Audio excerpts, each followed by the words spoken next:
Good morning, good afternoon, good evening. So welcome to webinar number 2, Synod on Synodality.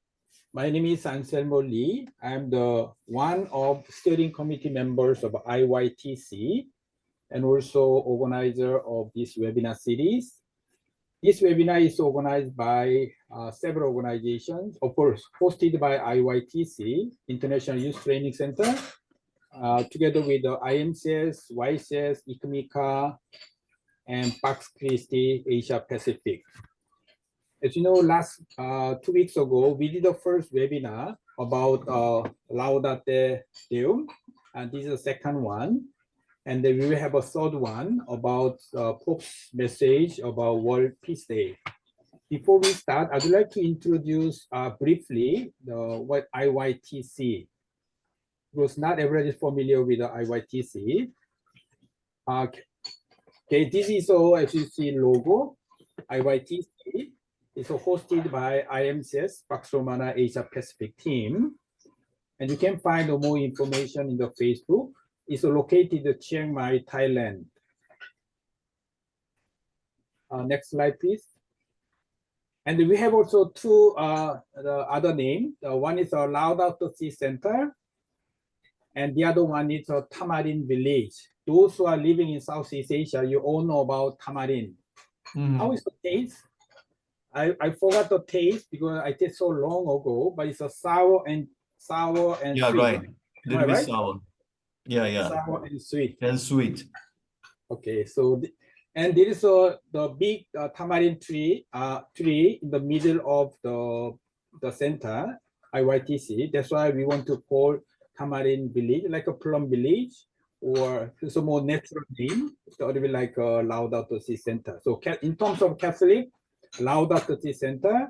In terms of nature, the Tamarin Village, but officially the IYTC, that's the official name, International Youth Training Center. It's not only Catholic, but also the civil society and secular. The next slide, please. So this is a bird view. This is about 10,000 square meters. There is a chapel in the middle, and there's accommodation and canteen, and also very nice the walking around, like a small trail, about 30 minutes. Sister Nathalie, so many of us have been to already in this village. You are especially welcome. When you come to Asia, please visit our center so that you can have more time. And surrounded by mountain. In Thailand, usually the flat, but this area has a lot of mountains, so it's very nice weather. So you see the mountain and also a lot of greens. The next slide, please. And this is the Holy Trinity Chapel, where we can have a mass and also other spiritual activities. The next slide. And then this was a blessing. Officially, inauguration service was 6th of June with the Bishop of Chiang Mai. And also he gave the name the Laudato Si Center. So this facility is not only international, but also used for the youth program, the Diocese of Chiang Mai, and also other religious congregations. This IYTC provides 3 types of program, the training and retreats and conference, the 3 types. We are hoping to provide full-scale program middle of next year, because we are preparing the program and module, and also do some fundraising to invite participants to this program. And also we are establishing partnership with the other organizations, both Catholic and also non-Catholic, ecumenical, and also civil society. And in terms of program, of course, basically Catholic social teaching, but we really want to focus 3 key, the Pope's encyclicals, Evangelii Gaudium 2013, Laudato Si 2015, and also Laudate Deum 2023, a few months ago, and also Fratelli Tutti. So this is our Trinity in terms of the Catholic social teaching. So we want to train the lay leaders, especially the youth, around these encyclicals, we believe this is a really good guide for spiritual and social activism. Next. And as you know, we have William Nokrek and also Berta Sampono. These are the two program coordinators. They are IMCS Asia Pacific members, and William, finishing his mandate, he's moving to Geneva to assume new mandate as an international team of IMCS. And also we have 4 steering committee members, Father Jojo, myself, Adrian, who is a moderator today, and William Gois, the moderator of the webinar 1. And next we have the dozen international advisors, mainly the former or current members, IMCS, YCS, IYCW, Asia Pacific International.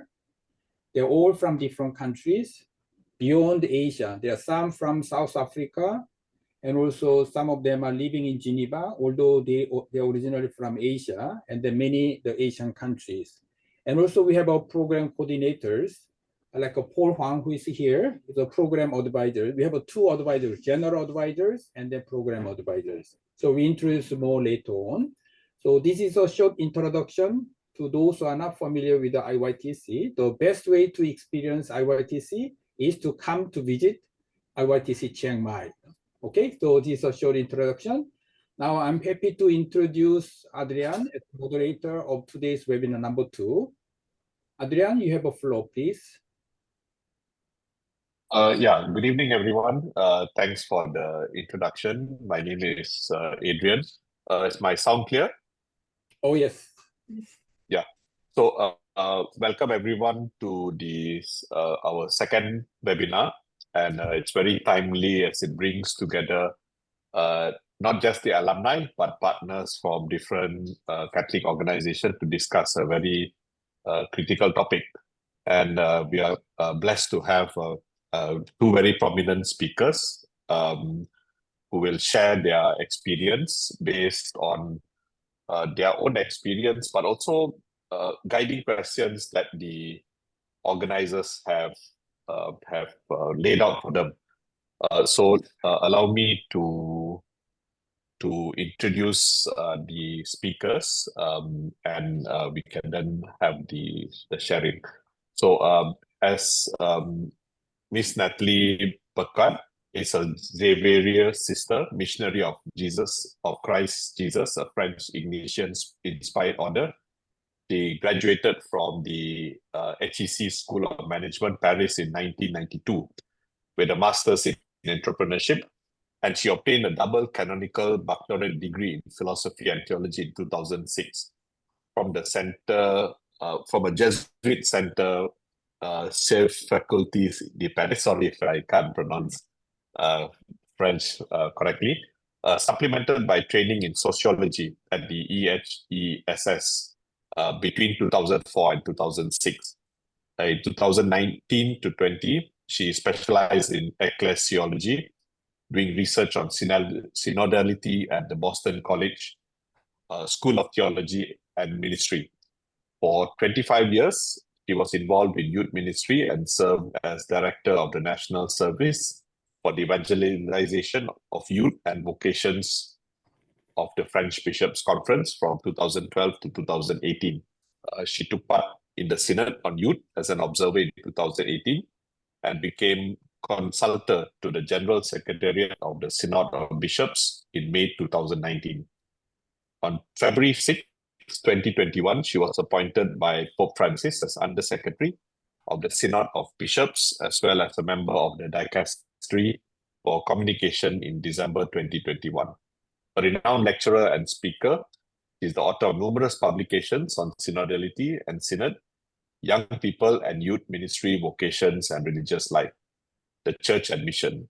She was named one of the 100 most influential and inspiring women of 2022 by BBC Radio and Television, and one of the over 50 lists published by Forbes for Europe, Middle East, and Africa 2023. So as Nathalie has to leave a little earlier than the rest, maybe we can give the floor to share. Nathalie, you have 20 minutes, and we will be followed by question and answer. All right, go. The floor is yours. Thank you so much, Adrian. Thank you really to all of you. It's a great pleasure to reconnect with Asia, and I'm delighted to discover more this International Youth Training Center in Thailand and what you are doing and all the organizations involved in this webinar.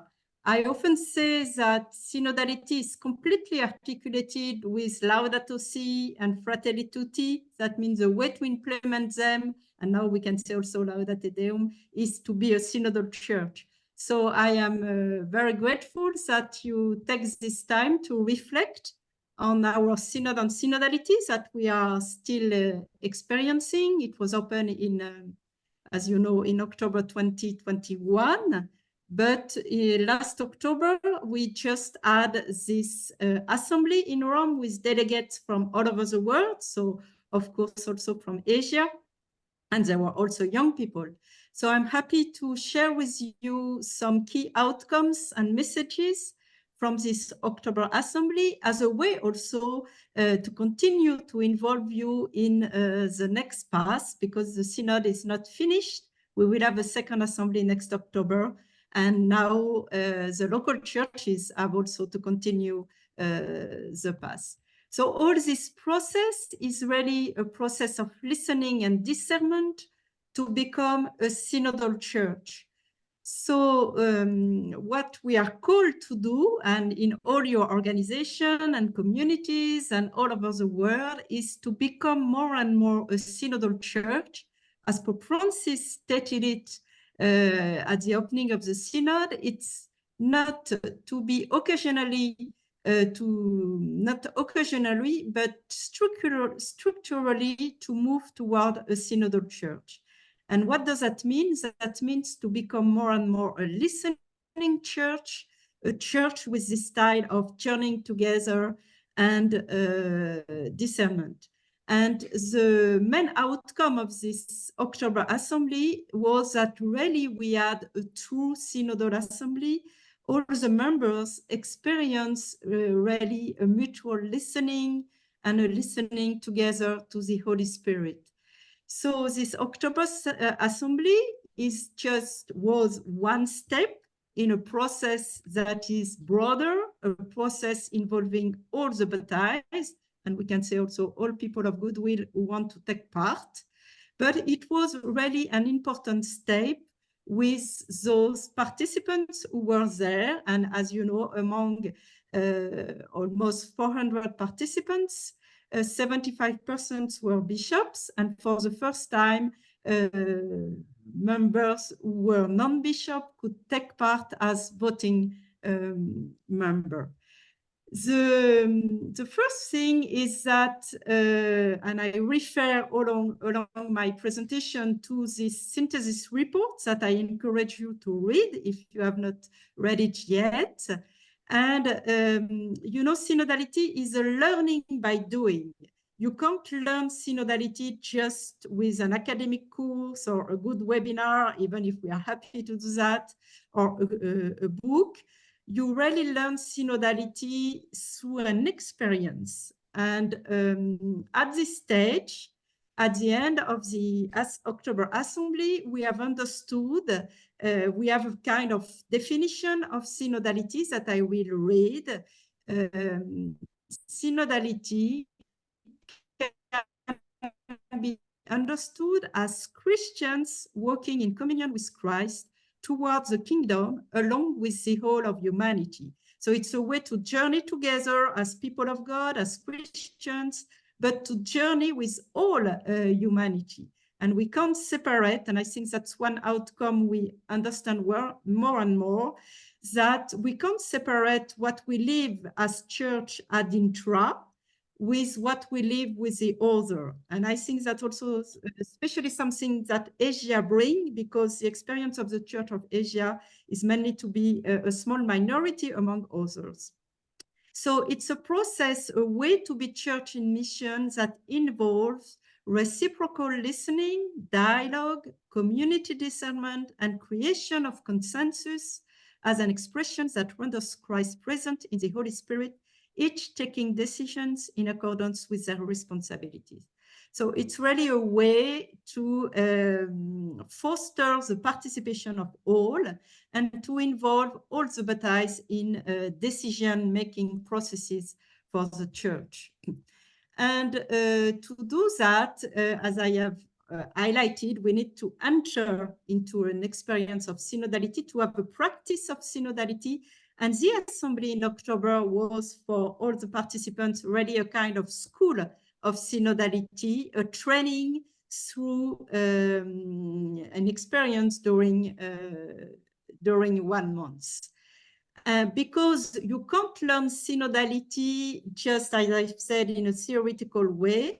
You have to reflect on how are you already journeying together and to discern the next step. So the assembly in October is helping us to embrace the next step to become more and more a synodal church, because it's a process step by step, and you learn synodality gradually. It's not in 2 days that the church will become perfectly synodal. It will be only in the kingdom of God, but we have to continue to become more and more synodal. And the way to do that, and that was very significant, that at the entrance of the Synod Hall, as you see on the photo, we had the cross of San Damiano, the cross, very symbolic cross from St. Francis of Assisi, helping us to remind that all we are doing, and we were gathered in the name of Christ to, we can say, rebuild the church and help the reform of the church and discern how to be a better church really as Christ.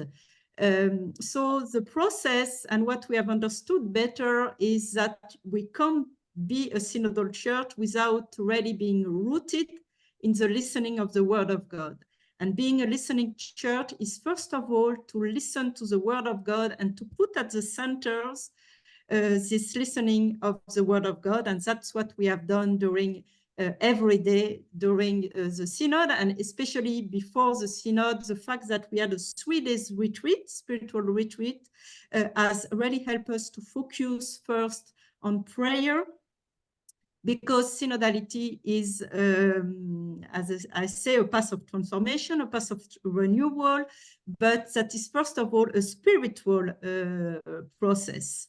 And to do that, mainly the main outcome of our October assemblies, that is also the main fruit of all this synodal process, is the fruit of what we have experienced as a really, really good methodology to listen to each other and to discern together. This synodal methodology that we call spiritual conversation, or conversation in the spirit, and that was the way we had our work in small language groups, because a lot of time was dedicated to small language group, 12 people around a round table doing this methodology that I really encourage you to experience, to implement in all your gathering, your training, and what you are doing, because that's a good way to learn to listen, ready to listen to everybody, and to reach a consensus. And we have done that with this methodology that you can see here. First round, we listened to everybody without entering into a debate immediately. And then after a time of silence, a second round to express how the listening of the others have touched us, what kind of light or resonance we have, or what kind of questions. And then third step of this methodology is to build together and to see what are the convergences, but also the divergences. So we have used this methodology, and that's what has helped us really to deeply listen to others, even to people who didn't have really the same kind of vision, and to broaden our perspective. And one of the great outcome of the Synod, and for my part, I was very touched, to see, for instance, during some days, in the same small groups on those round tables, you had the bishops from Moscow, from Russia, with a bishop from Ukraine. and they were able to listen to each other and to do this spiritual conversation together.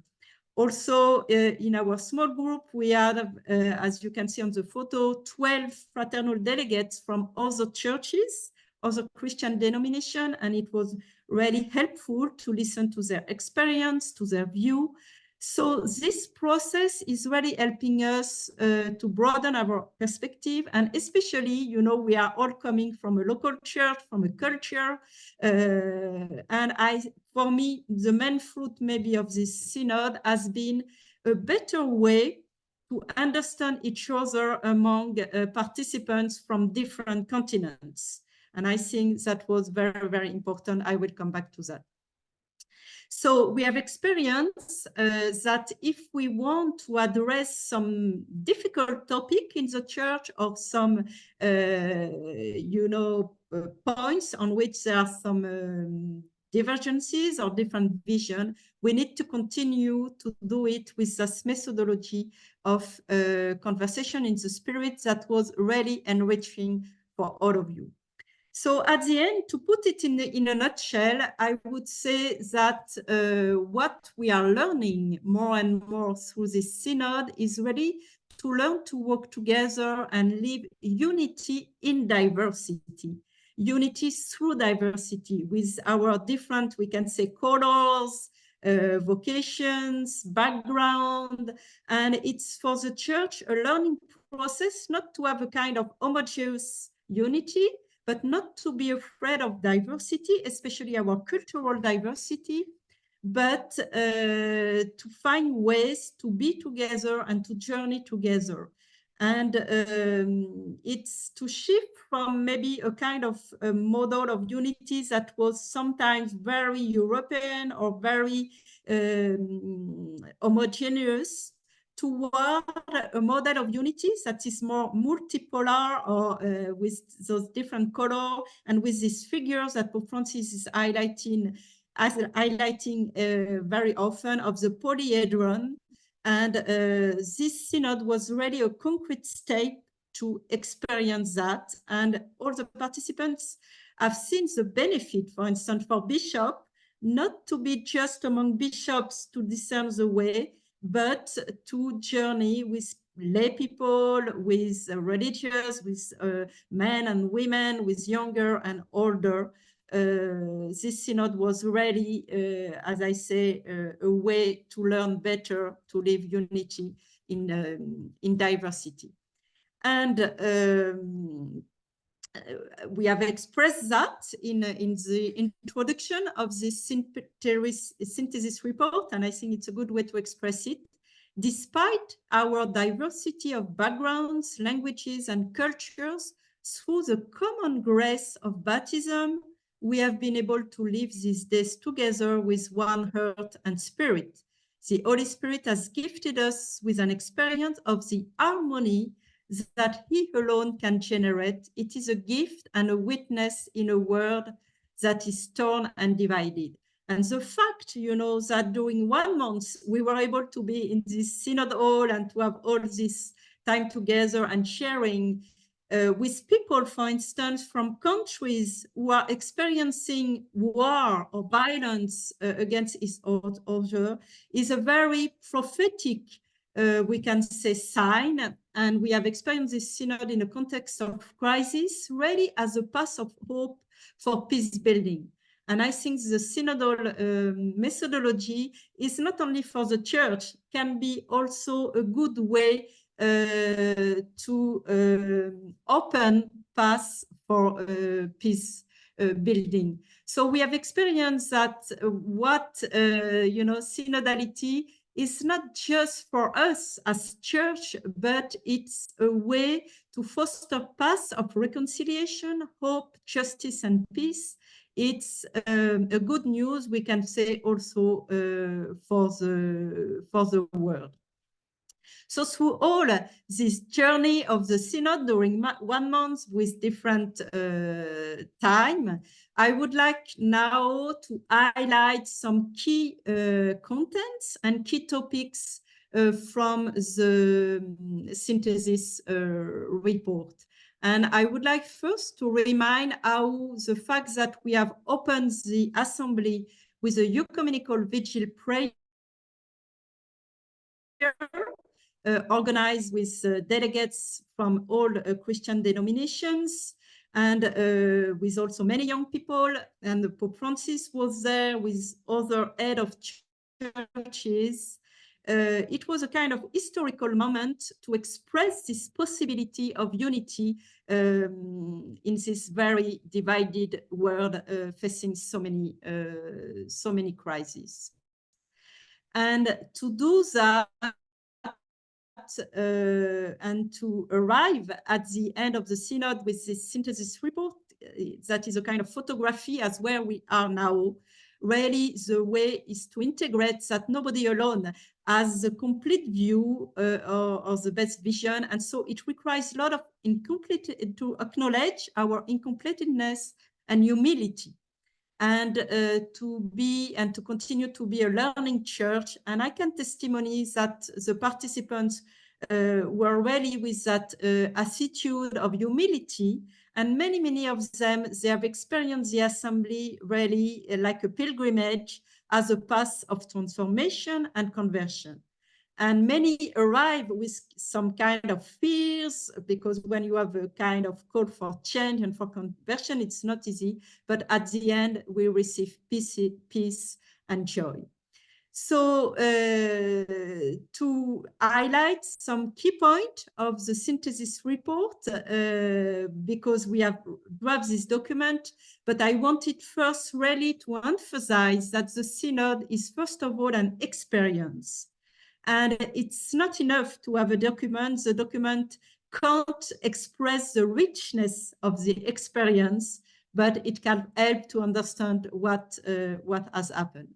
So the first part of the document of the synthesis report is to express the face of the synodal church, how we understand what it means to be a synodal church today. And first of all, we understand that it means to be a relational church, to live the church as God's home, as a family church, as our home, a church that is closer to the lives of her people, less bureaucratic and more relational. And it's very interesting because in a way, what we listen to and understand through this synod is exactly that people of God want a church to be synodal, to be a relational church. And it was exactly what young people asked during the Synod on Youth. But today we understand that it's not only young people, it's all the people of God, but we can't become a synodal church without the young people who are a driving force for synodality. And as I have already highlighted, to be a synodal church is really to be a church rooted in the Trinity and to put the spiritual dimension at the center. The renewal of the Christian community is possible only by recognizing the primacy of grace. So we have to do everything we can do to experience these reciprocal relationships, and this way to be in relationship together, because synodality is first of all to understand that we are a church of brothers and sisters in Christ. But it's to become the church with the style of the Trinity. We have to do everything we can do, but at the end, it's a gift of God. We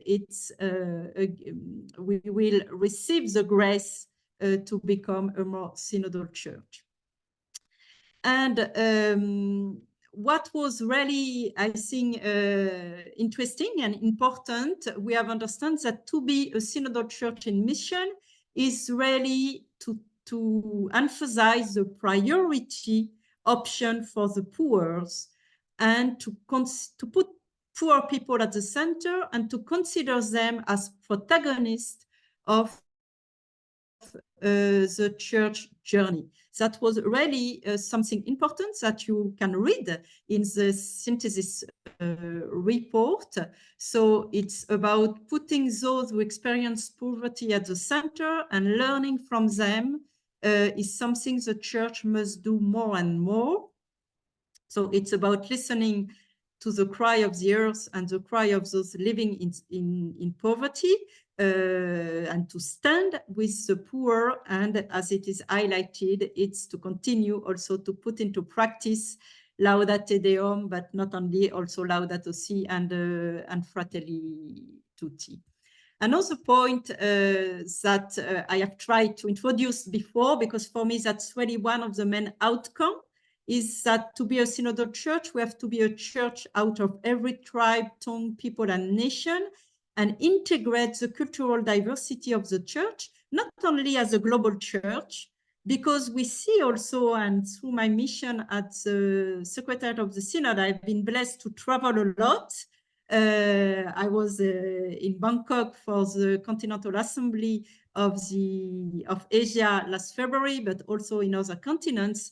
And what I see is that nowhere anymore you can think or be a local church only with the native people, because of the phenomenon of migration that is expanding. All the local churches have also to integrate that they are more and more pluricultural, with migrants and people with different backgrounds. So this point is very, very important, both at the local level and at the universal level. And we need to cultivate a greater sensitivity towards the riches of our diverse expression of being church.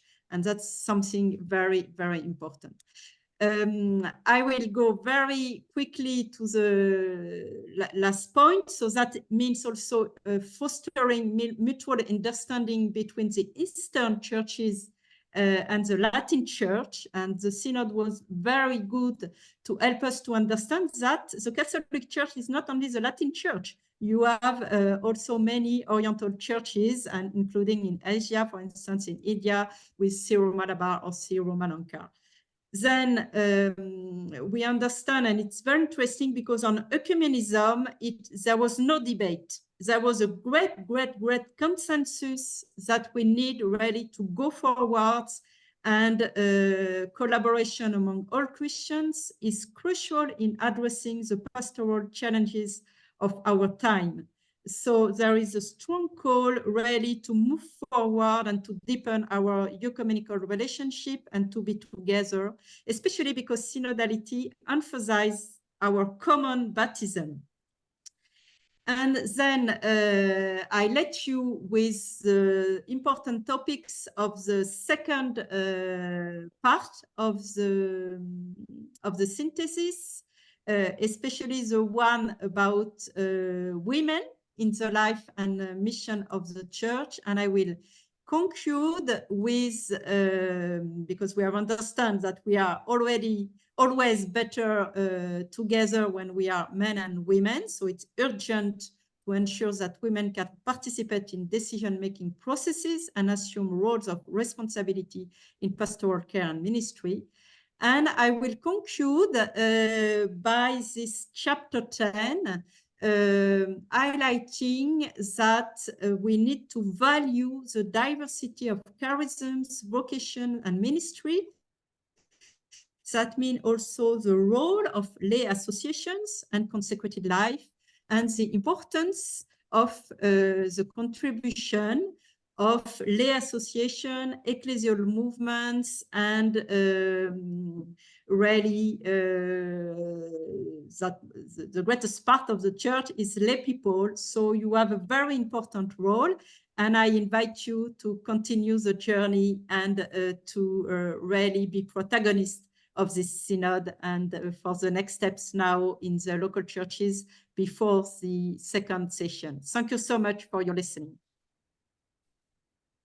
Thank you, Sister Nathalie, for the very intimate and very honest, sincere sharing of something that it can be seen as very complicated and complex. I think you have done us great justice by explaining and even answering the question, which was what were the key outcomes, messages of the 16th General Assembly of the Synod's bishops. So I think it's very comprehensive, and for me as an activist who has both legs in the human rights world, secular human rights world, and also in the church, it's intriguing of how the 2,000-year-old institution is struggling to keep reforming its processes, taking into consideration the fine-tuning of roles. So it's very honest and very inspiring sharing.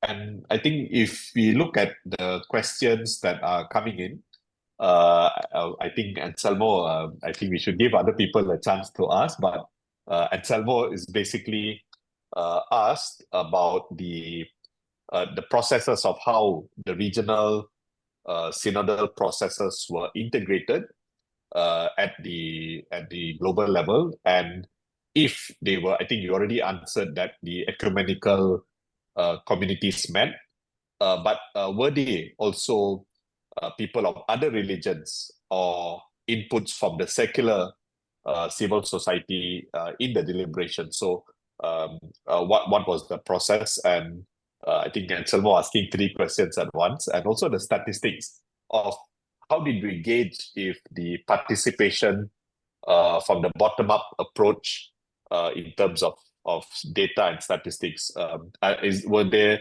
any indicators of how that data was collected in order to measure equitable participation? But sister, while you digest the questions, which Anselmo asking number 4, maybe we can also quickly ask the others. Maybe we can take 2 other questions from the floor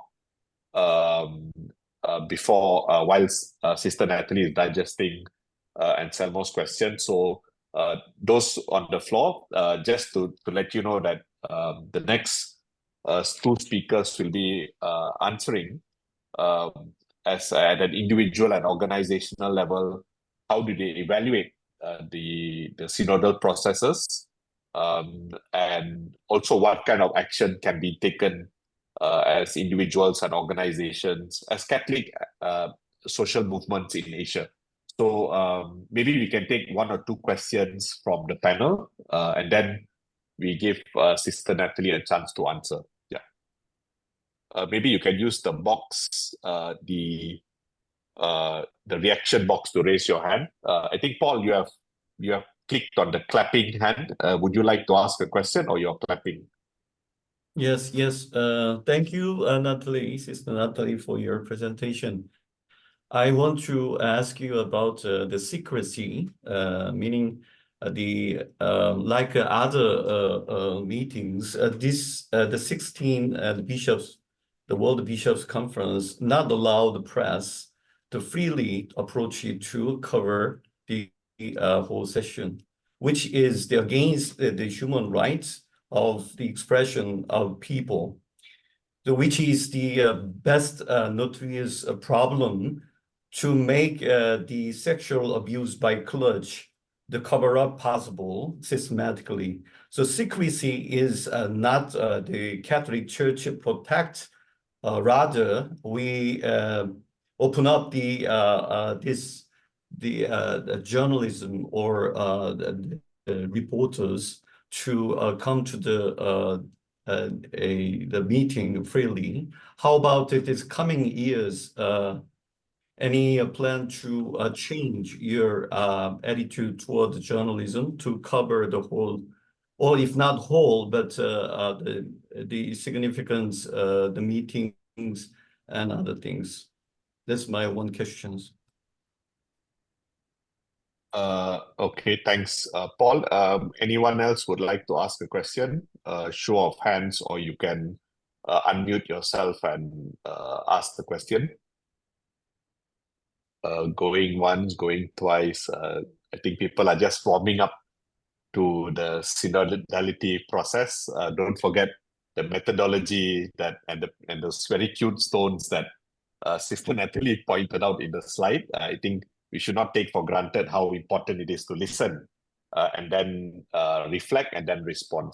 So if there's none who want to ask questions, so yeah, Sister Nathalie, maybe you can look at Anselmo's series of questions. You may need to write a thesis to answer his questions, but also addressing Paul's concern on the freedom of the press. Thanks. Okay, thank you. I will try to answer. So first, I would like to share with you again this infographic about the process to really highlight that the October Assembly that you see here is just one step in a long process that has started at the local level with a local consultation through the dioceses, parishes, and other kind of organization. And it's very interesting because in many countries, we have highlighted in the preparatory document of the Synod that has launched the consultation, we can say among the 10 topics for the consultation, we have highlighted one about our relationship with other people from other religions, with the civil society, politics, economics, and so some dioceses, they have done this listening also and this dialogue to listen to people from other faiths. Especially, I remember some good testimony in Asia, because that's really a natural way to listen and to organize the synodal consultation, to listen to people from other faiths. Or in some dioceses, they have gathered the political leaders or the business leaders to also listen to them. So in the first stage at the local level, there were some people from non-Christians who participated. And at the continental assemblies, so there were 7 continental assemblies, because we have 5 continents, but we also organize one specific for Middle East and another one for Latin America and North America. In some of the continental assemblies last February or March, there were people from other faiths. For instance, in Africa, I remember there were some Muslims and some people with traditional religions from Africa. So it was up to the organizer of the synodal assemblies, but it was good when it was possible. At the Synod in Rome, we had 12 fraternal delegates from other Christian denominations, but we didn't have people from other faiths, but they have been listened to, and the October Assembly was the result of all the listening and discernment done before with others. About also the other question regarding the next step, I would like also to share with you, because I didn't have time, but with the questions, that's a good way to share with you how to concretely continue the, sorry, it's, okay, to continue to continue the journey. Well, I will do it like this. So we have just published, and I will put my PowerPoint in your chat and you can take it, so you will have all the references. But it happens that 3 days at the beginning of this week, we have published guidelines for work in view of the 2024 Assembly. And those guidelines that I encourage you to read are a concrete roadmap to deepen our understanding and reflection on synodality in a missionary perspective, and also to broaden our experiences of synodality at the local level. So very concrete steps to take to continue the journey, and I invite you and your organization to do that. The first is to read and reflect on this synthesis report. We have asked all the dioceses to organize a consultation on some priority topics, and they will send them to the Bishops' Conference, and each Bishop Conference is supposed to send us at mid-May the results. But the main line is to continue to implement synodality in all church organizations, and that means to put into practices some proposals of the synthesis report. Because in the synthesis report, as I have shared on my slides, you have already some very concrete proposals that you can put into practice.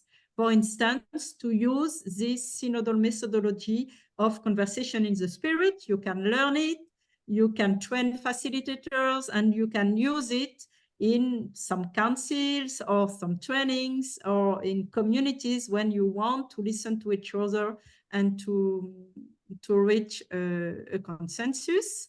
And we have drafted a very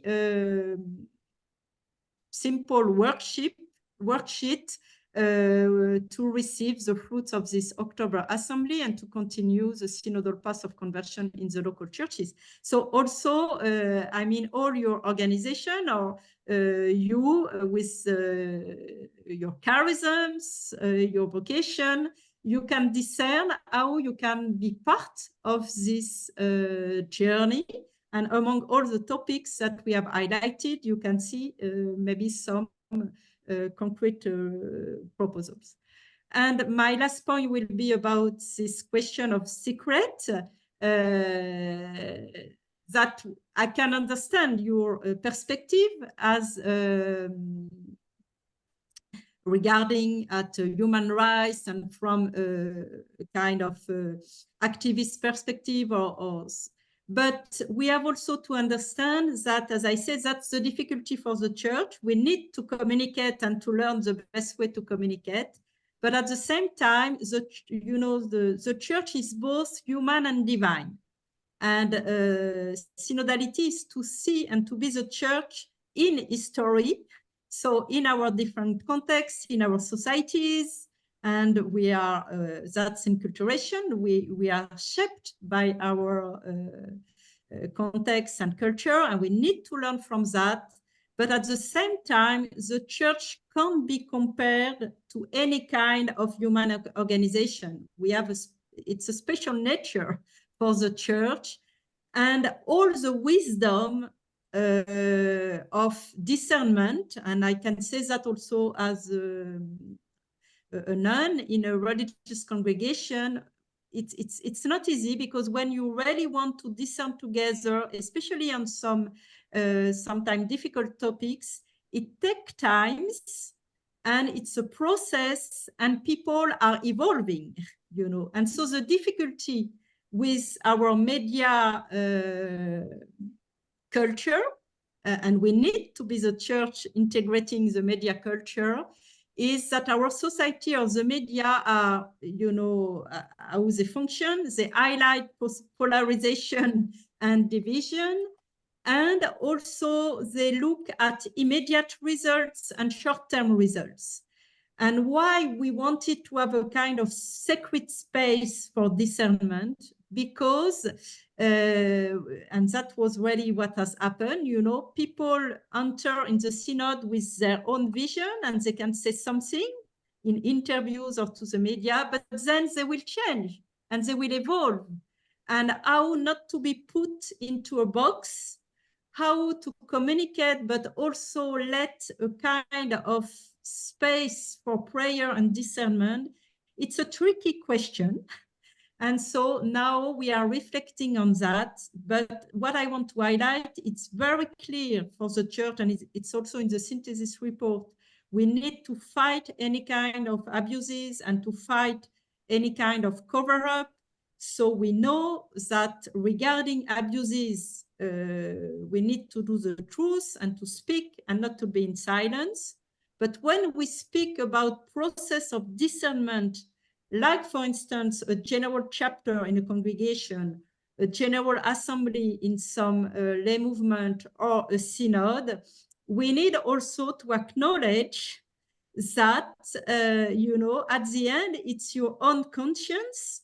And when you are in a process of discernment like that, sometimes it's good to have a space of confidentiality, because that's about that, you know. And if you really want to share with the freedom of speech, as we have seen in the Synod, we know that people won't express the same thing if everything is live streamed and public, or if you have a kind of trusting space to express also divergences or difficulties. So we have to continue the discernment. That's what I can say at this stage. So no change to the policy of journalism, the second phase of the Synod next year, right? Well, No you change. know, as I say, it's the Synod is done step by step. The policy for the Synod has been decided by the Pope. And now we have to reflect on that. I would say for most of the participants, and even many have highlighted that it has been fruitful. But I know it's difficult for the media or for other people. We have also, you know, I want to highlight that many parts of the Synod have been open and live stream. So all the introductions, the celebration, prayers, that's a good part of what we are experiencing. And now we will still discern, and also with the Pope, what will be done for the next session. It's not yet decided. Okay, Thanks, Sister Nathalie. I know you have to leave very soon. There's one very critical question from the movement collectively, because Pax Romana, IYCS, Pax Christi, YCS has a collective history of more than 100 years of lay involvement, lay participation in the church. We were curious to know how would we get to plug in at the next processes, and if formal invitations from the Pope or Vatican itself for us to play an official role in the build-up towards October 2024. Yeah. Well, I would say, you know, that the same we have said from the beginning. The process is built through also, you know, a synodal church is a church of local churches. So the best way to contribute is, first of all, at the local level. Contribute in your dioceses, in your bishops' conference, as many have done because those movements, you have an international dimension, and that's very good.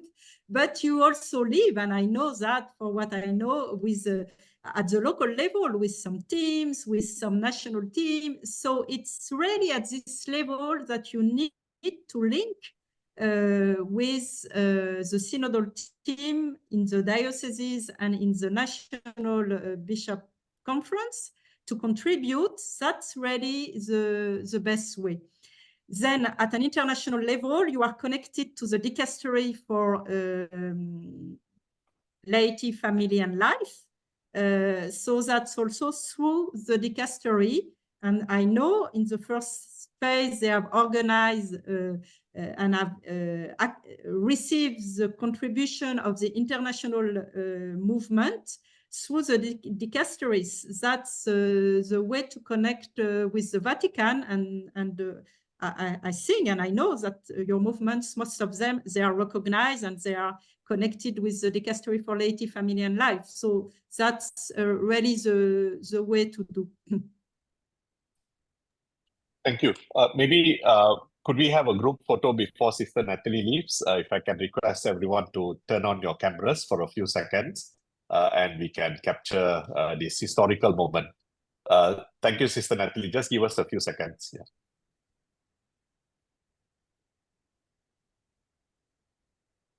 And I'll request Berta to have the honors of screenshotting. Don't worry, you don't need to use your phones. It will be we will use technology to screenshot.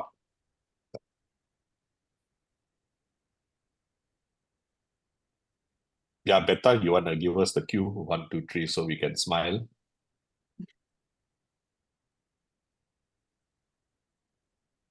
One, two.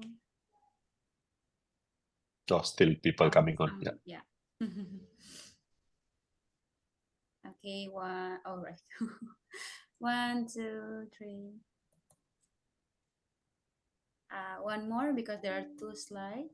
So he's still smiling. All right, 1, 2, 3. Okay, thank you. Okay, thank you, Sister Nathalie. Thank It was a you. pleasure, Sorry, and I see got you to soon. leave, and all the No, best. we'll keep in touch. Thank you again. Thank you. Thank Bye-bye. you. Yeah. So, yes, thank you, everyone. We shall now continue. It's a pleasure to invite Stefan, who reminds me of the Energizer bunny rabbit who just keeps going and going in his pursuit to ensure that the whole world knows the contribution of Cardijn for many, many years. Stefan, I don't know how you do it. But originally from Melbourne, Stefan worked for a short time as a personal injuries lawyer. While at university, he became involved in local parish YCW. In 1978, he became a full-time worker for the movement, working in Melbourne, Brisbane, and Sydney, and later for the international YCW. He later completed his master's degree in canon law and legal theory. From 1997 to 2000, he coordinated an international project to document the history of YCW before taking up a position in CCFD, the French Catholic Development Agency. From 2006 to 2008, he worked as a pastoral worker in Melbourne Catholic Parish, and since then worked as an editor and journalist for a series of Catholic online publications. From 2012 to 2018, he worked on his PhD thesis on the role of Joseph Cardijn at the Second Vatican Council, now published under the title The Leaven in the Council, Joseph Cardijn, and the Justice Network at Vatican II. He now resides in Perth, Western Australia, where he devotes his time to the development of the Australian Cardijn Institute. With that, Stefan, we'd like to welcome you to share, the organizers have given you a guiding question on how do you as an individual or organization evaluate the synodal process so far locally, nationally, and internationally. The floor is yours, Stefan. You have 20 minutes. All right. Thanks a lot, Adrian. And you might have to stop me at some point if I go too long, so feel free to do it. Don't feel embarrassed. There's so many things to talk about, and it's hard to limit them. But yeah, I'm going to try to keep as simple as I can today, and also as practical as I can in talking about synodality. So Sister Nathalie presented a lot on the perspectives and the experience of the first synod, and I actually would like to pay tribute to Sister Nathalie, because from my experience of her, she's always been an extremely synodal person. We did a webinar with her about 2 years ago in Australia. She actually joined the Mass at the Catacombs we had in the middle of the synod last October. You know, I'm sure she had many other things to do, but she made a point of joining us there along with Cardinal Maradiaga. It was really a great experience, so I hope we can do it again next year. Yes, you mentioned that my PhD thesis was on Vatican II, Cardijn at Vatican II. But as Pope Francis has said, Vatican II is the starting point for everything now. So that also means it's the starting point for a synodal church.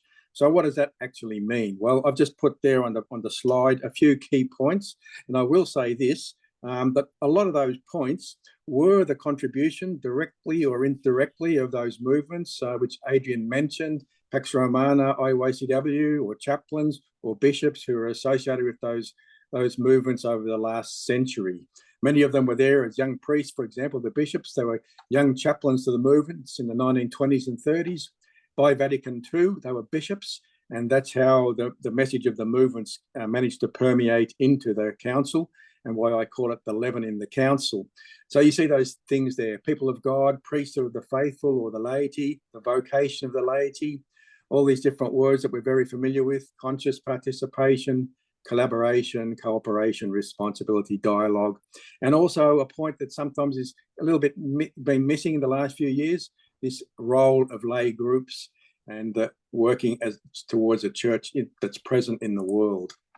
So as you know, some of you, I think a number of you are actually signatories to a document that we sent to the Synod, including to Sister Nathalie, and on her suggestion to the dicastery of the laity, laying out a few points that we were concerned with, and you know, working from the idea of the synodal idea of walking with lay people to foster their vocation and mission in the world and the church, and noting, of course, that yes, we are the great, not even the majority, 99, literally 90. I calculated that I did the actual demographic calculation. 99.9% of the people of God are lay people, and 90% of our lives are not actually in the church on Sunday, but outside, whether it's at work, in the family, in communities, working with NGOs, all that kind of thing. That's where our life as lay people is involved. And so therefore, the importance of the movements that help us to organise and train and form us in that direction. So, and those points were brought up and actually integrated into Vatican II, particularly in Lumen Gentium, paragraph number 31. And also, if you look at Gaudium et Spes, number 43, you'll see very, very clear the role of lay people is recognised in the church. And the funny thing is if you were in 1966, just the 1 year after Vatican II finished, everybody was talking about, wow, finally a council of the church has spoken about lay people and lay movements, and even a new it wasn't called a dicastery there, a new council of the laity was launched. And the emphasis then was on lay apostolate, that is the mission of people in the world. Not much talk about ministry, which in the Vatican II documents is more of an internal thing related to how we organise things and do things within the church. And also, as I mentioned, this is what Pope Paul VI also said, finally, there was even a decree on the lay apostolate, Apostolicam Actio Citatium. Today, I'm not going to talk about all of that, but I want to recall one paragraph in particular, number 26, which, as you'll see as I go along, hasn't really been implemented in the way that Vatican II foresaw, nor as the movements that fought for that thing foresaw at that time. Now, we did, as I said, submit that contribution that we wrote in October. We did send it to the Dicastery for Laity, Family and Life. And some of the main points we were concerned about was also been mentioned today by Adrian, the lack of representation of the lay movements at the first synod. There was only 3. And how can we have more lay movements represented at the second one? The second point was what about the representativity inside the dicastery? There's very little representativity, as I'll explain to you in a minute. But you see here, actually, I'm very grateful to it. The sub-secretary of the dicastery responded to us last week. So I will share that with you, those that were contributors. But you can see, let's be honest about it, we're talking about developing synodality, so we have to kind of face the facts. And the fact is unfortunately, I believe that the points we raised in our contribution were not really addressed or responded to in the response from the dicastery. So I think that at least taking it positively, we've begun a small process of dialogue, but I think now we have to really take that dialogue several steps further. And you see one of it underlined one point there in yellow. The dicastery is appointed by the Holy Father. Well, we're very, all of us are very grateful to Pope Francis, and I would say very favourable to everything he's done in his pontificate. But we don't know what the next Pope is going to be or the one after that. But what it really means is we're talking about a top-down organisation of the dicastery. And if you look at the current dicastery structure, it was not what was envisaged in Apostolicam Actio Citatium number 26, which specifically said that lay movements should be represented and have a part in the dicastery structure. Now, that hasn't been implemented. It wasn't implemented in 1967. It wasn't implemented in 1976 when the dicastery, when the Council for the Laity was revised, and it's not implemented in the current structure, which I think dates from 2016. The second thing, which actually was a point which was actually mentioned by the dicastery's response, was look at all the lay people working for the dicastery. But let's be frank there about it as well. They are employees. Now, if I employ somebody, I employ them because I'd like them to do what I want to do. Or if you employ me to do what I'd like you to do. So that's what they're there. Most of them are there as employees. And that's a very different thing. I'm sure most of us work with lay movements and community groups and all that. We understand the difference between being a representative. And I think that's a key difference, which somehow seems to have dropped out of the memory of the church. Another extremely important point, and you can have a look at this on the dicastery website, is the underrepresentation of the global south. I mean, frankly, it's in the year 2023, it's shocking. Only 2 out of 41, including the 4 leaders, only 2 from Africa, 2 cardinals, not a single lay person, as far as I'm aware. I hope I'm not mistaken. But I couldn't see one single African person in the membership or the consultant status of the dicastery. And even if you look at Asia, I think there's 4 in total. 1 married couple from Taiwan, the Archbishop of Singapore, and there's probably 1 more. I forgot. I think they also counted Lebanon there, which from one definition, historical definition of Asia, that's part of Asia. But today's world, that's considered more as part of the Middle East or the Arabic world. And the other important point there is the Italian style of Catholic action, what they used to call general Catholic action, is represented, but not specialized Catholic action. Now, even though I know it's true, many of our movements are not as strong as they used to be in the glory days of maybe the 50s and the 60s. But the fact is, all the different specialized movements have membership in, look, you can tell me how many countries there are, but I would say probably at least, for the 2 IYCW movements, I would say at least 70 nations are still represented there. That's at least as many as the community of Sant'Egidio and others. And I'm sure you know from your own movements what the situation is. So even if it's not the glory days of what it used to be, our movements still have very strong grassroots, as Sister Nathalie said, grassroots presence in so many countries. Now, how can our movements not be represented in the dicastery like that? To me, that is a policy or a political decision. It's, I don't know what the right word to use is, marginalized, excluded, but the fact is it's undeniable. Our movements are not there. So this is a very important issue. And I really believe this is a synodal issue because we're talking about walking together. Well, frankly speaking, I'm not sure if they're walking with us. So I think, well, what do we do about all that? Well, again, I think the way to go forward is to go back to Vatican II. As I mentioned, in 1967, Pope Paul VI, even a great friend of Cardijn that he was, basically, I believe, fell under the influence of the curial conservatives, and the motu proprio setting up the Council of Laity did not fully implement Apostolicam Actuatitatem number 26. It was not a representative body in any sense. And the movements of that time, I haven't looked at the Pax Romana archives, but I'm sure you'll find that people there were not happy about it. And this is a really astonishing thing. I actually found a copy of the minutes of the first ever Council of the Laity meeting in 1967. There was discussion in that meeting of closing down the Conference of International Catholic Organizations, the bottom-up representative group of Catholic ICOs that dated from 1927. I couldn't believe it when I read that. It was discussed from 1967. Finally, in 2007, 2008, the Vatican prevailed. The Secretariat of State and the dicastery prevailed on the ICO members, good Catholics, to actually vote themselves out of existence. It's an incredible story. Haven't got time to tell it to you today, but it's really a policy decision trend whereby grassroots organisations have been shut out. And I don't think there's any other way to say it. And if we're talking about synodality, we have to tell the truth if we're going to change things.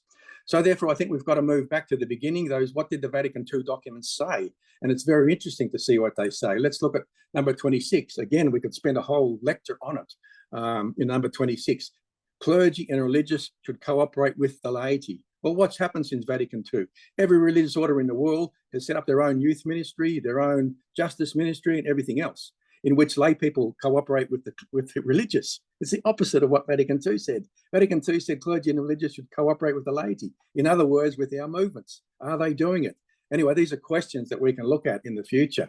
There's many other things. I don't have time to go into them all, but you see there, service and promotion of the lay apostolate, communicating information, the lay movements and projects should also be part of that dicastery.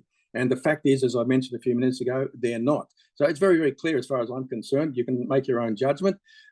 This thing of Vatican II has not been implemented in the way the Council Fathers and the movements at that time hoped it would be. It's also interesting to look at Gaudium and Spes. I must admit, I kind of sort of never thought this was important until recently, and I kind of read it carefully and I see, wow, this is really important for our movements, you know. There are also various Catholic associations on an international level, which contribute in many ways. This is really a straight out recognition of the work our movements are doing. And what does it say? These movements should be strengthened. How? By augmenting the number of collaborators, increasing their resources, fortifying the coordination of their energies. Now, I ask you, maybe not in this meeting, but has that ever been implemented? I'm not really sure. Not in the structure that's now called the Dicastery for Integral Human Development. It's gone kind of still on justice and peace and things, but really, from the point of view of involving the lay movements, I don't think it's really gone the way that was foreseen at Vatican II. I want to also just mention, there's so many things we could talk about, but, you know, to give an example of what the movements were putting forward in 1967, another document that I found actually come from the Mexican JOC, the YCW of Mexico, and they actually proposed a bottom-up structure for it was still in the future, for that Council of the Laity. And they proposed, for example, 3 different sort of selective processes. The first part would be chosen by the ICO organisation, so a democratic process. The collective of all the Catholic organisations would choose 1/3 of the members. Another third would be chosen from national movements based on different continents' languages. And again, as I mentioned before, that sort of representativity of cultures and language and everything hasn't actually yet taken place. Or actually, it was better in the past, but it's got worse. And the third part is a minority of eminent Catholic personalities. But if you look at the structure today, it's nothing like that at all. And there probably were other proposals similar to this, which we could find in the Pax Romana archives or elsewhere. But this shows that this is what people were looking for in 1967. And this is something I think we can look back to, not necessarily to do the same thing that they did, but to think of the same things that they were looking at and see how can we implement things further today. So, you know, this brings me to the point of what sort of things can we propose for this second assembly of the Synod.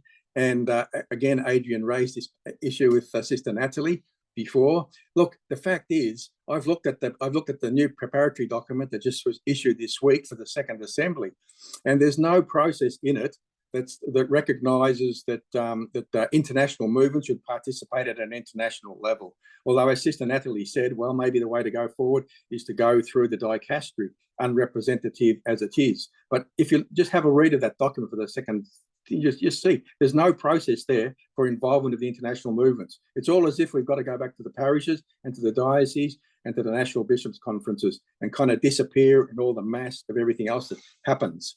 Now, I want to put here a very practical thing that maybe we could work for. In the first assembly, there are representatives from 10 religious congregations. There was only 3 from lay movements. Could we propose that there's got to be at least 10, which is extremely minimal? But anyway, to me, I cannot see why there's any way that there should be 10 religious congregations represented and only 3 lay movements. So I've just put that forward. I think we've got to talk about introducing a process, which I just mentioned. What is the process for participation by international movements? Third point is, as I mentioned, the ICO conference was disbanded in 2007. Now, I don't know if it's possible to re-establish it, but to me, there's a real need for a bottom-up organisation of lay movements working together and not just acting as a lobby group towards the Holy See, but also cooperating together in everything. So I think that's another very important point to look at. And I think that we also have to start the process of foreseeing, well, if synodality means anything, and Sister Nathalie specifically said, we're looking at structural change. Pope Francis said we're talking about structural change. So what is the new structure that we're going to be proposing? Well, in particular, I talk about the dicastery for laity because this is the one where kind of specifically relevant to us. So what are the proposals that we can develop in relation to that? And then finally, I would just sort of on that point just say, we need to sort of promote more academic study of movement synodality models. I think we have a lot of experience that we need to speak out loudly about. You know, for example, in our movements, priests were not directors. Priests were chaplains. They accompany the movement. Even in the YCW, a lot of times the priests don't even have a vote. So I think, you know, we have models of synodality in our movements that we need to make known and put forward, not necessarily just for the second assembly, but in general as part of the whole process of synodalizing the church, so to speak. I probably don't have enough time to go into all this. Adrian, you tell me how much time I've got left. But anyway, I'll show this slide. I did an analysis of the Synod synthesis using one of those things, tells you what is the most frequent words. Well, of course, church is number one, big, and then synodal, of course. But you'll see a lot of those words there. They're very church oriented, you know, all about inside the church. Of course, the word mission is there, the poor, but look at the word world there, very, very small. So that kind of shows you what the Synod was looking at in the first thing. Much less emphasis on the world. Something's happening in the background there. Somebody turn off their microphone if you could.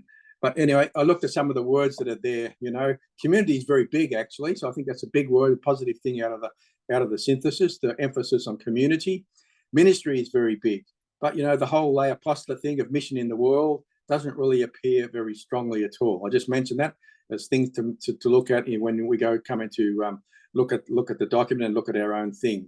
For example, in Vatican II, Lumen Gentium, the word world is mentioned 79 times. Lumen Gentium was about the church. Lumen Gentium was the dogmatic constitution on the church, but it still talked about the world 79 times. Now, in the whole Synod documents from this year, the word world is only mentioned 36 times. That's pretty significant, really, isn't it? You know, so does this sort of imply that the Synod's understanding of mission is narrower than Vatican II? Well, that's a question for discussion. You know, we can look at in the future. You know, well, I'm not going to repeat this thing. I'll just show you. You know, even in the Synod papers, you know, lay people, laity are mentioned 29 times versus Lumen Gentium 36 times. And look at all the other people. They're all people inside the church, bishops, priests, consecrated life. It really is not very lay oriented, the document, the synthesis from the first assembly. Again, you know, look, I have to, it does say good things. I don't want to be totally negative. It does talk about, you know, working and contributing in all environments and the ordinary situations of life and making the church present in the world. It kind of, but, you know, as one chaplain of the YCMICA in Australia used to say, it's motherhood phrases, you know. It's got to go beyond the motherhood phrase. Everybody agrees with motherhood, but what do we actually do about it? Clericalism. The only mention of clericalism is the danger of clericalizing the laity. But I asked the question, what about the danger of the clericalism of the clergy, whereby the clergy controls so many things, including the dicastery structures? That's another big aspect of clericalism that doesn't seem to, that's not touched in the synthesis, but needs to be. And lay groups, yes, we are mentioned there alongside of consecrated life. You know, I kind of felt when I looked at that, I thought, oh, wow, they finally added that in the last minute. You know, they had a chapter on consecrated life, and then they thought, oh, geez, we forgot about lay groups, and we chucked them in the same chapter with consecrated life. We chuck in the 99.9% with the 0.001% of consecrated life. I mean, you know, what is the logic of that? It's not, to me, it's, you know, well, you know, anyway, I put it there as a question. Not good enough. That's my answer. Yeah, other things are better. You know, we've got to develop organic relationships, but still a bit motherhood. What does that mean in practice? The need for community-oriented structures. Yes, good, okay. But they're things that we can pick up on. And I think this is our task in the next 10, 12 months. How do we actually, you know, make practical proposals that actually implement those motherhood phrases and turn them into practical things? So this is my last page here. I just wanted to sort of say, well, you know, what are the very practical things that we can propose? And I'm going to tell you one thing very practical. I have written to a number of bishops, not on my own behalf, but on behalf of the Australian Cardijn Institute or in relation to that contribution. I tell you what, I don't get many emails in response, not even acknowledgements. One or two bishops are exceptions. Sister Nathalie, also an exception, actually responds with in a conversational way. You know, if we're talking about synodality, we've got to get it accepted for simple things in the church that bishops should answer their emails. And if they can't do it themselves, well, they ask their secretary to have a process. And getting bigger than that, we need to establish dialogue channels, not close down the ICO conference, but build it up or build up something new. The Catholic NGO conference, which is supposed to take over from the ICO conference, seems to have gone dead. I don't know what's happening with it, you know, but we need these dialogue channels. So I think something's got to be done. On another level, there's a thing about how do we implement the need to implement and practice Catholic social teaching in the church. I mean, if we're walking together, then we've got to limit salary differentials. You know, I can quote you the Vice Chancellor of the Australian Catholic University on a salary of $1 million. I bet you the lowest paid worker there, probably a cleaner, is something like 50 or 60,000. So it's a differential of something like 20. How does this can be justified in a Catholic organisation? I do not understand it. And I think we need to look at models that, show another way. For example, the Mondragon cooperatives in Spain, which are based on Catholic social teaching. We've got to look at things like that. We've got to look at how we implement cooperative structures. Pope John the 23rd in Mater and Magistra talks all about cooperatives, but it's like cooperatives happen outside of the church. What about the principles of cooperative structures inside the church, not just adopting outside management, MBA management sort of structures? Why are we doing that in the church? I don't understand. And finally, I think this is a challenge to our own movements ourselves, something that's declined a lot in the last 60 years. Before Vatican II, there was a lot of study of the theology of laity and the lay apostolate, and we contributed a lot to that. And I think now it's time we've really got to get back to that too. I know it's very hard. We've got so many things we're involved in, so many huge human problems. Who's sort of got time? But I think somewhere in our movements, we have to sort of encourage that study so that we can respond and dialogue on the level that these theologians that are participating in the Synod dialogue on, are contributing on. So yeah, these are all things we've kind of got to work for the Second Assembly in this year, and of course going beyond that. So yeah, I've probably said too much and too quickly, but anyway, these are the points I wanted to make today. Thanks very much. Great.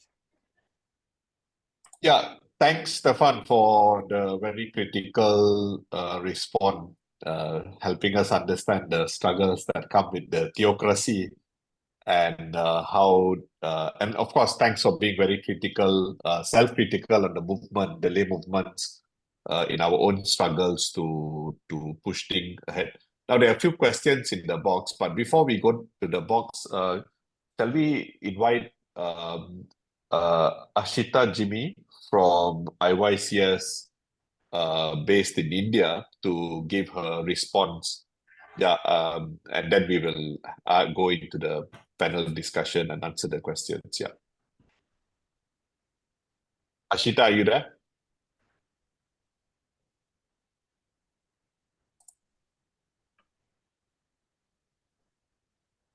Is Ashita? Yeah, I can see. Yes.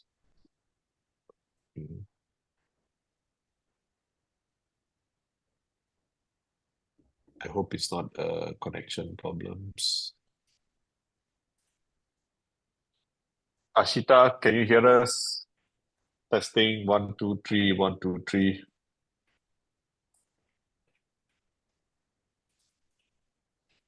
Yeah, okay, there's no response. Yeah, so yeah, maybe we can, while waiting for a response or for Ashita to come back online, maybe, oh yeah, sorry, she has responded. She's not able to, she's caught up with something. Yeah, so yeah, maybe we can look at the chat box and look at some of the questions that are being asked. Basically, there was a previous question for how from Mr. Lazar, who asked the question on how can all these intellectual concepts be actually transferred into something that is more practical. And of course, what can our roles as lay movements play? And he goes on to ask what strategies or guidelines in the international Catholic movement can launch on our own to ensure our own members' own participation can happen at a local level, and then, formalize the contributions at a global level. Yeah, very critical, practical questions. And if you look at Paul Huang's question, he has asked, yeah, how do IMCS, IYCW, and all the other lay movements get ready to participate in a more meaningful way, and not in a symbolic way, in a structural way. Yeah. So these are some of the questions, I think. Anselmo also asked, is this something that we could consider as Vatican III? Yeah, there's a very old joke where we say Vatican III is when the women priests come, and when Vatican IV happens, the bishops come with their boyfriends. I know it's a very bad joke, but Yeah, so these are some of the basic questions. Yeah, let's get some response from Stefan first, yeah. And then we can follow up with open discussions, yeah. Yeah. Well, thanks very much for the questions. And yeah, actually, they're very interesting, good questions. I actually think they're kind of more discussion questions, but I can give you sort of a few words on my kind of personal sort of way I look at it. I think it's very important how the movements sort of start to mobilize on not just these issues, but generally, sadly, the structure, the major structure of sort of grassroots movements, collective structure was the ICO conference, which was finished in 2008. And then this thing was created, the Catholic Forum of Catholic International Catholic NGOs. Now, I wasn't involved in that. I don't really know much about it. Maybe others here might have had some experience of it. But I looked at the website. I asked Buddy, some of you know Buddy from IMCS, now working in Geneva. As far as I can tell, it's not very active. So, the original structure, and sort of, I don't even know, it wasn't actually even meant to be a replacement structure. It was more to coordinate Catholic NGOs, what they do, with respect to the United Nations. So whereas the ICO conference had that external aspect, but it also had the internal aspect of lobbying, representing inside the church. So now there's nothing. So I feel, this is a question. Well, I think this is already today, and what Anselmo is doing, bringing together alumni in Asia. I mean, these are the kind of first steps. I think we cannot define a new structure today, but I think we need to kind of repeat this process kind of thing, maybe in Africa, because Lazar was asking, and I don't know about Latin America, but I think we're going to start to repeat some of these kind of efforts and slowly come together. Can we do enough to get together by October next year? Well, we can see what we can do. I don't know. The clericalization of the laity is a very big question. I think even in the Australian church and everywhere, not just in Asia, a lot of it's historical. Priests see themselves, and they're trained that way, or historically they've been trained as directors. They're the boss, and lay people work for them. That's the traditional way for so long that the church has been operating, and takes time and takes challenge to change that. And I think it's very hard to, if you're employed as an employee of let's say a diocese or a church organization, you've got very limited space to do anything as an employee. That's what you are. You're hierarchically responsible to your chain of command. You can't go and say, hey, I propose a new structure. I mean, you're not going to have your job for very long after that, for a start. So I think this kind of change has to come from our movements. We propose different models. We've got the models. I'm not saying we've got all the models, but we've got some models. We propose a different model of the role of the priest, not as a director, but as a person accompanying the movements, working with, exactly what Pope Francis said, walking together. That's what priests in our movements do. And I think we've got to talk about proclaiming. This is one thing we should be proclaiming, this kind of experience. People think they don't even know about it, frankly. So I think we've got to make it known. Look, there's many things we could talk about. I don't want to take too much time here. How do we get the movements represented in the Synod next year? Well, all I can say is, some of the movements, maybe some of you are actually, officials or representatives of your movements. I think at least one or two movements have to write officially to the Synod and say, we're concerned. The general style of Catholic action, the Italian style of Catholic action is represented. The charismatic movements are represented, but the specialized Catholic action movements are not represented. That's one concrete thing that could be said. Of course, I can say it as an individual, but I think collectively it could be said, or movements ought to be saying something like that, because they just don't get it. They just don't get it. They sort of think the Italian style Catholic action is all kinds of Catholic action. So yeah, these kind of things, I think it's, a lot of you involved in lobbying and advocacy in the UN and everywhere. Well, that's the sort of things that we got to do. Yeah, I think enough for me to stop. If I miss something, you can tell me. Yeah. Oh, the role of lack of religious and priests. Well, I think, this has been a big problem. I can only speak from YCW experience, Until the 70s, there was a lot of young priests, and so they were the ones that were accompanying the movements. And then kind of they evaporated. There was no more young priests, or very few. And we didn't really have an answer to that. Now, this is something that has to come back to the movements. It's very hard for a youth movement to sort of come back on that point, because, when you're 19 or 20 or studying at university, how are you going to respond to that sort of structural problem, But I think us, many of us are alumni. I think we've got to start looking at that. What structures can we develop to or it doesn't have to be priests, it could be lay collaborators, lay lay accompaniment people, whatever. I think this is a challenge for us. If I've missed any- Yeah, thanks, Stefan. Actually, there's a whole list of questions in the meeting chat, the chat box. And I think it's a rare occasion where the movements have come together, and thanks to this whole webinar series. What I think would be valuable is we have an open discussion on the way forwards, and if there can be some practical steps on how we can ensure that the road to towards October 2024 can materialize. I think you've given a hint that all the UN activists who have been lobbying and proactively championing conventions from a bottom-up approach, it's time to test this our advocacy model within the superstructure that is dominated by bishops and clergy. So it also reminds me of how in the last 12 years there was many unilateral decisions made by the magisterium to reform the youth movements, merging the student movement with the youth movement without much consultation, and maybe some self-critique of how did we capture that moment to respond as the consequences are something that not just we are facing now, but the future generations.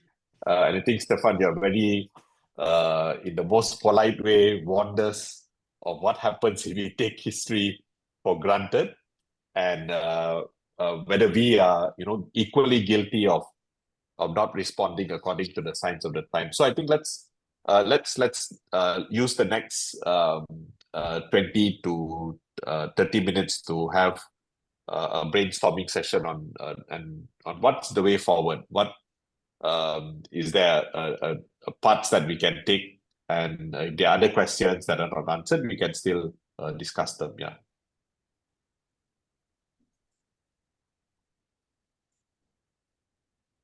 If you want to ask a question, you can use the reaction box to raise your hand, or you can also type them in the chat box here.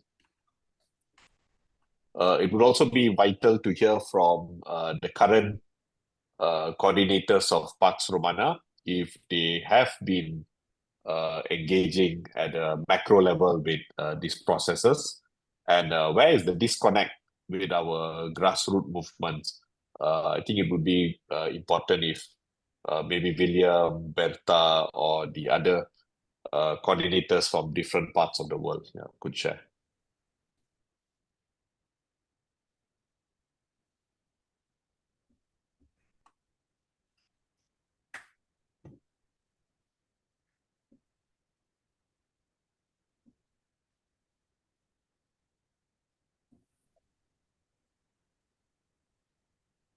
If there's none, maybe we can look into action points.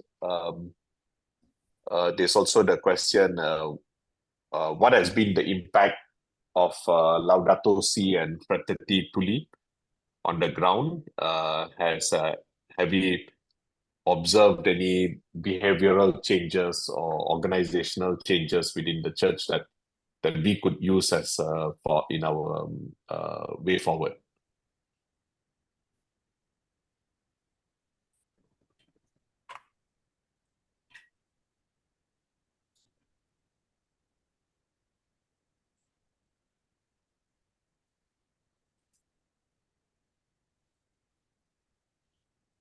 I think the Holy Spirit is passing by and everyone is a bit silent. I hope you haven't given up on the future of lay participation. So this question on the Catholic Action Group, what has happened to it now, Stefan?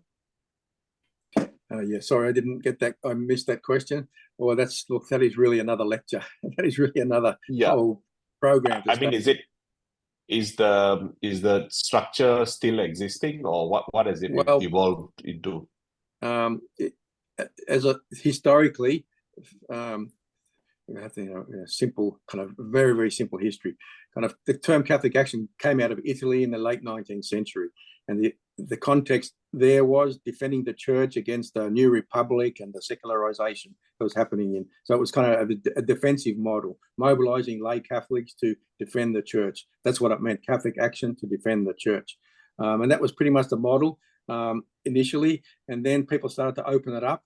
And unfortunately, it caused trouble because by 1900 or so, there was a lot of lay organizations who were lay people that weren't actually under the control of the clergy. So when Pope Pius XI Pope Pius X was elected in 1903, he cracked down on a lot of those, you could say, autonomous lay associations and told them straight out, you need to be under hierarchical control. And some movements, even in Italy and France, were kind of closed. They were actually closed down because they were accused of falling outside of clerical control. So therefore, you get a model of Catholic action. First of all, it was defensive, and then secondly, it was under a highly structural thing with the bishop as the chair, or under the whole thing under clerical control. Actually, in my opinion, if you look at Caritas International today, that's pretty much that model. I mean, Caritas International, right up to today, has a cardinal as its president. Why? Do cardinals study world development studies? They study theology and philosophy. Why does Caritas International in 2023 have to have a cardinal as a president? Doesn't make any sense. It only makes sense because that's the old model. Even if they don't call it Catholic action, it really is that hierarchical clerical model everything under the bishop. Lay people participating in the apostolate of the hierarchy. Now, the second thing that comes is Cardijn never agreed with that. For example, he believed in the lay people being autonomous. So in fact, when he created the YCW, which became the model for the others, he created a kind of superstructure, which was still clerical, meaning the chaplains, which linked to the church, but internally the movements had autonomy. They elected their own presidents, they elected their own structures, they acted as autonomous bodies. So he kind of connected those autonomous bodies to the lay church, to the whole clerical thing. That's why that they developed the church as an alternative to the old general Catholic action model. That's why they started talking about specialized Catholic action, because it wasn't that hierarchical clerical model. Now what's happened since Vatican II, nobody much talks about Catholic action, and when they do, they mix up the two of them. And when they talk about Catholic action, most of the time they're talking about the Italian model, and even the Vatican is mixing them up because that they put the Italian Catholic action model in the dicastery as if they don't know that there's a specialized Catholic action model anymore, which they probably don't, because nobody teaches it anymore. There's no Catholic university that I know of where they teach this history of Catholic action or of the lay apostolate. So this is part of the problem. We have to know our own history. Yeah, thanks. And Selmo, over the past few months, yourself and different Catholic activists from the tradition of the movements have been compiling the list of various expertise. And I think just now Sister Nathalie mentioned some thematic issues, whether it's gender. I think Paul has dived deep into the different denominations that have given women more spaces. Maybe you can share a bit more, and then we have people like William Goyce, who has gone deep into migration, and other I think Paulinos from ICMICA Asia Pacific has mastered interfaith dialogue because of the diversity in Indonesia. So this list of experts that we have been building from a rich history of the movement, why are we not plugged in? Why are we not?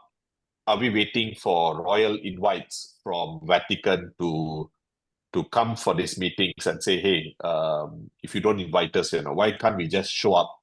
And I think the militancy of our actions before made sure, regardless of whether there's a bottom-up approach, that we are there. And of course, without betraying our own constituents, we would build up that excitement. Of course, there are structural barriers, like I think the weakening of FABCs and even non-inviting lay movements has caused that disconnect. But what can we do better? How has that list of experts that Anselmo we have been putting on paper after months of discussion, how can we then plug into the next stage? Yeah. Are you asking the question to me? Yes. I'm asking to everyone, not just you, but Okay. I think our vision, because we have institutions, we have now physical Yeah. institutions that have brought everyone together. How do we not waste this moment in history to capture and make sure that we are plugged in for the next 100 years? I'd like to invite Paul Huang to address some of your questions, because he has been, as you know, deeply involved in this process. But I want to just say, there are three types of laity from my own perspective. One is so-called lay elite, as Stefan mentioned. They don't have any the sense of the social mission as a laity, but they are very active in the church without doing their social, the mission. Social mission means it can be politics, it can be economics, it can be civil society, their group. And second group is like Paul and Stefan.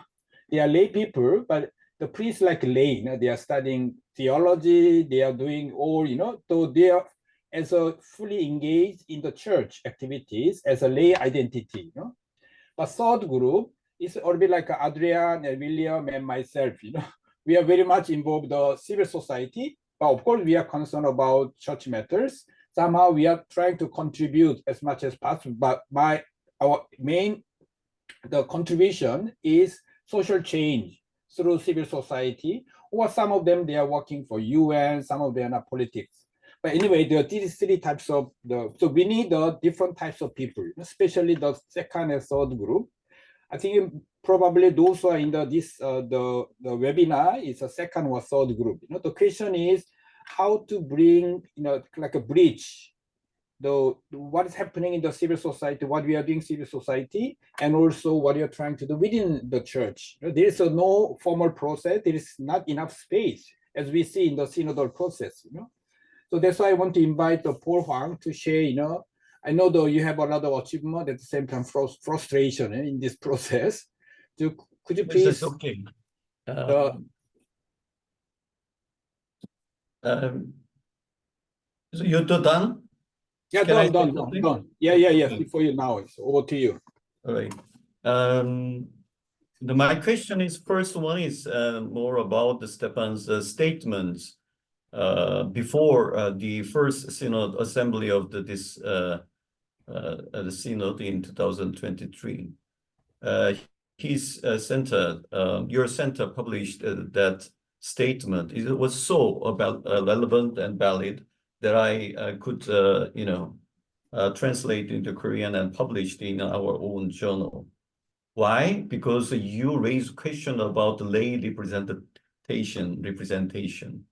Because so many devotional groups, so many lay people, like what Anselmo classified, 3 groups, not 3 groups, indeed 5 groups, 10 groups, we don't know how many groups, it could be categorized or classified according to the various the lay groups. But your questions is very valid because there is no standard. Someone who recommended by bishop, those lay people, to me, is more favorable to bishops, not critical one like me. They could be chosen as representative to be participated in the meeting like this first assembly of the Synod.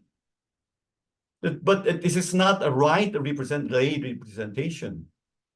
So, and also we have to consider the situation where the strong lay groups like ME, or I'm sorry to mention this specific group. I don't have any personal feeling against it, but it's according to the Massimo Paggioli, his book. He clearly mentioned those strong groups like ME, Focolare, and yeah, they are very good at, you see, the community movement, interreligious dialogue on the grassroots level. But on the high level, they're also very good at the church politics. So they want to make more powerful than bishop. So many bishops now want to line up to the you see the strong lay groups. So the summon popes surrounded by these strong lay groups who he could choose. It's very misled, much will be misled. That's one thing. The second question, I'm asking you about your idea. Since IMCS, IYCS, GOC, this is share the same ideas and the same methodology, and then what can we make a structure not to be used by or hired by the bishops or clergy, but we represent as lay people, as representatives. So, like for example, this assembly, the German bishops, the chairperson of the German bishops conference is Bishop Batching. Bishop, according to his opinion, he pointed out many more than several crucial, important points. But I want to point out just one point. He said we need a national conference, each country, like the relationship between the bishops' conference and the lay representative group, like a ZTK in Germany. It's the Central Committee of Catholics, which have really the egalitarian or equal membership and equal relationship between the two in terms of the number of participants. The same the number of bishops and the same number of lay representatives, they meet together and discuss and coming up with the decision together. That's the real representation of lay people. So we need this kind of structure on the national level and continental level and international level. So for this, what kind of idea the IYCS, IMCS group could present, like you suggest, I mean, very the valid representation norm or standard, because the Cardijn is give not only spiritual but also very practical one. In that sense, please take it as my second question that way. If you have some idea, please share. Thank you. Can I pick it up, Adrian? Yeah, go ahead. Go ahead. Yeah. Right now, I'm in Lille, in the north of France, and this diocese here actually is a very historical diocese for specialized Catholic action. I think actually the term specialized Catholic action probably started in this diocese, but it has a strong history of our movements right from the late 1920s, and the diocese has a council for the lay apostolate. So actually, they've implemented Vatican II. If you look again at that Apostolic Apostolatium number 26, it doesn't just say there should be a global Vatican body for laity, for council of the laity. It says there should be at every level, from the parish level, diocesan level, national level. So here's one diocese in the world. There probably is others. Some dioceses have actually implemented. I'm not saying it's perfect, but here they have implemented it. So I think, this is what we can use that as a model. But I think that I would say in Australia, from my experience, there's nothing like that in Australia. The second thing that, for example, is very interesting here in France, this only so much for actually it's even for the students' movement, but here in France, they have a thing called the worker mission. And the YCW and the adult worker movements and the children's movement, they're all linked to that worker mission. So the worker mission is like a support structure for those movements. And it has priests and has people working for it. And it's got premises, got infrastructure. So that really supports the movement. That's one thing. They also have that. They also have the student mission here too in France as well. Although that's kind of sadly, it's lost the links with the YCS and all that. But I'm just saying that there are models out there. But yeah, I mean, Vatican II actually said it, but many countries never have implemented it, or it got forgotten along the way or dropped out. So I think it's a real good starting point. I mean, I'm even myself, like I mentioned, Gaudium Spes number 90. That is fantastic. It's saying the church has got to support the international movements. Now the question is the church doing that? Well, our experience in our movements is, I just heard from the IYCS the other day, the Vatican has cut any funding that was giving to support to the IYCS, you know. So I think that I think there's things we can use from the Vatican II documents that is exactly what we're doing, because actually we lobbied for them in 1965 or 64.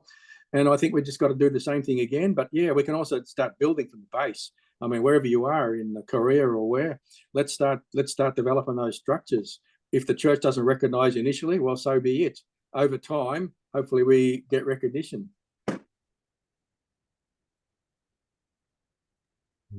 Yeah. Maybe we could hear from Paul about your experience when it comes to the women's participation in the church, and how has the other denominations who have made progress, how did they do that if compared to our super conservative positions, and what was there anything that struck you that could be that caused the deadlock instead of moving forward? Any examples you would like to, or reflections?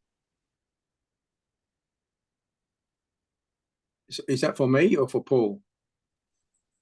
For Paul, yeah. Because Paul, you dived a bit deep into the question on women's participation, and even studied models on women's ordination. What is your reflection that it would have prevented structural prevention for the Catholics? This time, many deviation on the first the phase of this assembly failed to. I mean, the synthesis documents failed to address the arduous and the bold the question or the issues like the old women to be given to the priesthood, the priest ordinations, and also abandoning the compulsory celibacy. This kind of the bold suggestion is not be contained, not included in the synthesis the documents. So in that sense, it's for progressive groups like many feminists, it's disappointing. It is quite disappointing. But everybody, including the progressive group, admit that it's kind of a starting point. Pope Francis is open up the gate, but he doesn't want to go through that way. So many conservative the groups is like it's a smoke screens. Disregard this assembly is a smoke screen for liberals, but also liberal, including feminists, criticized this result of the first assembly such a way. So to me is from my experiences in Asia, I cannot generalize a whole, but in Korea, for example, bishop have no interests. I don't think one single bishop. I don't know. I'm not sure.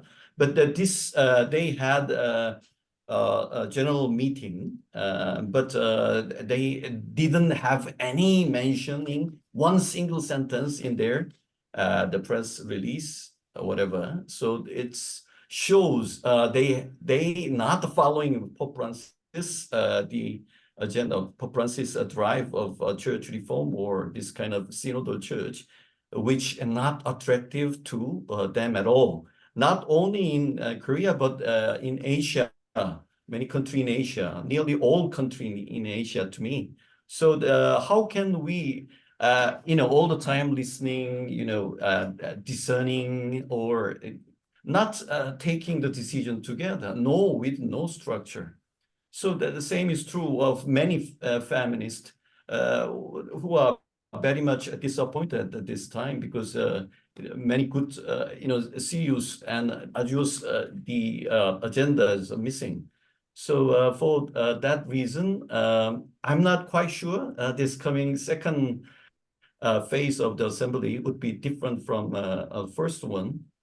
But that is the reality. So I'm not but working for the church hierarchy. I'm working for the people of God. The two category number 2 and category number 3, designed by the Anselmo. I think this is a very important the question also he raised, because and so far as there is no close discussions or even brainstorming. We don't have such communication. So I think that would be a very important in terms of developing a lay representation, or how could we make our the structure in a way that shows is a very equal structure with which we work together with the clergy and religious together. Based on for this, we need to develop this kind of communication and conversation, quite needed. I'm not sure this my saying to you as an answer. Yeah, thanks, Paul. So in the same spirit of listening, maybe looking back at our own movements, methodology, whether it's See, Judge, Act or the review of life, I think it's vital that we go back to our constituents, reflect back on what we have learned today, and look at what are the proposals. But since this is a rare opportunity in time where everyone has come together again, maybe there would be some action points that as a movement we want to take and follow up. And looking at the time, we have almost come to the end of our forum. Maybe I'll also invite Anselmo to wrap up if there are no action points or proposals. Yeah. Okay, thank you very much for all the presentation and discussion. I'd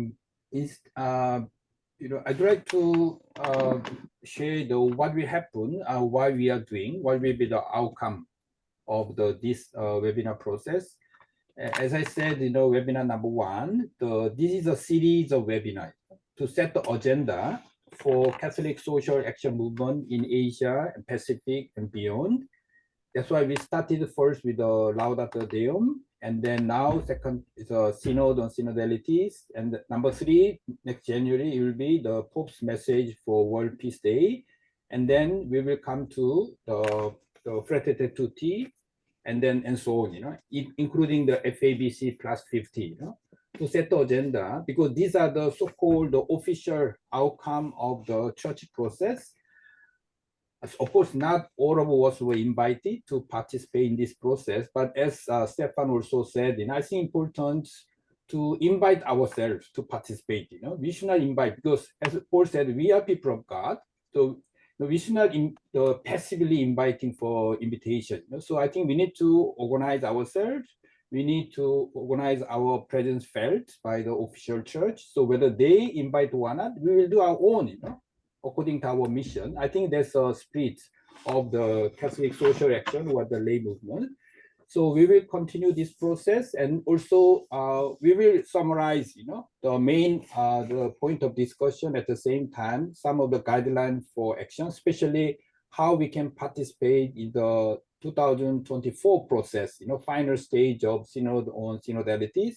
That's why the Stefan mentioned about the October meeting, Catholic Social Forum. We call Catholic Social Forum or Synod. So for the future activities, the number 1, we are going to organize the Catholic Social Forum during World Social Forum in Nepal, February. And also, whenever there's a chance, we can organize our own nationally and also regionally. And hopefully, we can have the regional global process, and then culminating in October in Rome, as Stefan mentioned, so that during the synodal process, as Stefan did this year, so we can go there and then try whatever we can do, to show, that we are interested, we want to contribute, we want to participate. We are in fact participating in all this process. I think that's very important for follow-up 2005. The synod itself is important. Outcome is very important, but follow-up is as equally as important. So I think this can be not only this year, but also the long-term agenda for all the Catholic social movement in Asia Pacific. Once again, thank you very much, Stefan and Sister Nathalie, who's not here now, and then the Paul, and then the Adrian. Oh, Adrian, you are in driving. Wow, I didn't know that. No, just passenger. Okay, thank you. Yeah. All the best. See you next year. Happy New Merry Okay. Christmas and Happy New Year.